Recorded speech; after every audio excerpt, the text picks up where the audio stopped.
네, 건강 톡톡 시간입니다. 소리를 듣는 귀에 문제가 생기면 여간 불편한 게 아닌데요. 네, 특히 나이 들어 생긴 노인성 난청의 경우에 치매 위험까지 높일 수 있다고 하는데 오늘 박광식 의학 전문 기자와 귀에 대한 궁금증 풀어보겠습니다. 박 기자, 나이 들면 가는 기 먹는다고 하잖아요. 그런데 이렇게 난청이 심해지면 치매 위험이 높아진다. 어떤 연관이 있는 건가요? 네, 그렇습니다. 이 소리를 듣는 능력, 이 청력하고 이 인지 기능은 아주 밀접한 연관이 있는데요. 미국 존스홉킨스 의대와 국립노화연구소 공동연구팀이 노인 639명을 평균 12년 동안 관찰했습니다. 약간의 난청을 겪고 있는 노인의 경우 청력이 정상인 노인에 비해서 치매 발생이 1.9배 많았고요. 중등도 난청은 3배, 그리고 심한 난청이 있는 노인은 4.9배 높게 나타났습니다. 난청은 단순히 잘 못 듣는 것뿐 아니라 오랜 기간 명확한 소리를 듣지 못하기 때문에 뇌로 전달되는 소리, 자극이 줄어들어서 인지력과 기억력이 점차 떨어지게 됩니다. 게다가 난청으로 인해 사회적 고립감과 우울감이 증가하면서 인지 기능도 크게 떨어져 치매에 걸릴 가능성은 그만큼 높아집니다. 물론 노화로 인한 난청을 막을 수는 없습니다. 하지만 명확한 소리 자극을 계속 전달해주면 인지 기능에 도움을 줄 수가 있는데요.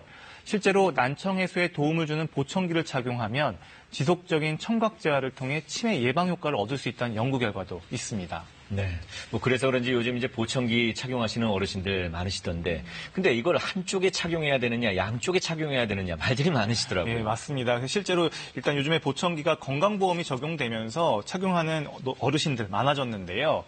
실제로 보청기를 양쪽에 다 착용해야 하는지 아니면 한쪽만 써도 괜찮은지 많이들 물어보십니다.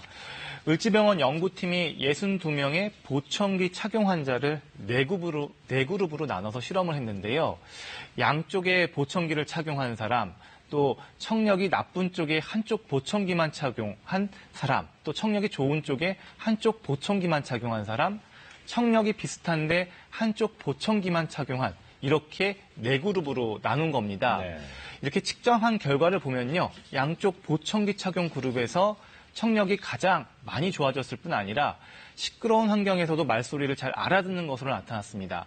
또 청력이 나쁜 쪽에 한쪽 보청기만 착용한 사람도 청력이 좋아졌습니다. 이 나머지 그룹은 큰 차이가 없었는데요. 그러니까 가급적 양쪽 보청기를 착용해서 이 청력을 비슷하게 만들거나 한쪽만 해야 한다면 청력이 나쁜 쪽에 착용해서 이 청력을 대등하게 만들어주는 게 효과적이라는 이야기입니다. 네, 나이 들면서 유독 귀지도 많아지는데 이 귀지 때문에 혹은 난청이 생기기도 합니까? 네, 맞습니다. 실제로 그 난청이 심해서 부모님이 난청이 심해진 것 같아서 병원을 제 자녀분들이 데려가면요. 귀지가 너무 많아서 잘 안 들린 경우들도 심심치 않게 있습니다. 네. 이럴 땐 귀지가 너무 과한 상태라 병원에서 제거만 해주면 손쉽게 난청이 해결됩니다. 하지만 이건 너무 예외적인 상황이고요. 사실 귀지는 많은 사람이 청결을 위해 꼭 제거해야 하는 것으로 알고 있지만 그렇지는 않습니다. 귀지는 귓구멍을 보호하는 보호막의 일종으로 나쁜 균을 자라지 못하게 하는 성분이 포함되어 있고요. 오히려 이 귀지를 파내려다가 귀에 상처가 생겨서 심한 통증과 고름이 생기고 냄새로 고생하는 경우도 종종 있습니다. 귀 속에 있는 귀지는 노폐물이 아니라서 대부분 제거할 필요가 없는데요. 다만 귀지가 외부에 보일 정도로 과도하게 쌓였을 때만 이렇게 가볍게 닦아내는 게 좋습니다. 네. 그리고 또 왜 귀가 가려워서 자꾸 긁게 되는 경우가 많은데, 뭐 여기엔 좀 좋은 방법 없을까요? 네, 저도 뭐 이상은 없는데 귀가 종종 가려워서 저도 이렇게 긁는 경우가 있는데요. 귀 속에 특별히 큰 문제가 없는데도 귀지나 이물질 때문에 약간 가려울 수도 있습니다. 일단 귀가 많이 가렵더라도 귓구멍의 피부에 과도한 자극을 가하지 않는 게 좋습니다. 귓구멍의 피부를 계속 문지르거나 긁으면 상처가 나면서 2차적인 염증이 생길 수 있기 때문입니다. 만약 가려움증이 심할 경우엔 가능한 면봉이나 귀게 등을 쓰지 말고요. 귓구멍을 산성화시키는 게 좋습니다. 식초와 생리식염수를 사용한 일명 식초 물육법인데요.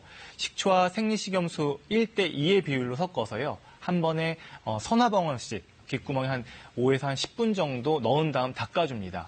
하루에 2~3차례 반복하면 가려움증을 가라앉히는 데 도움이 됩니다. 그런데 이제 만약 그냥 가려운 게 아니라요. 아프고 뭐 고름까지 이렇게 흘러나온다면요. 중이염이나 외이도염일 수 있어서요. 이런 경우엔 전문의 상담을 받고 약물 처방을 받는 게 좋습니다. 네, 오늘 건강 뚝뚝 귀에 대한 궁금증 풀어봤습니다. 고맙습니다.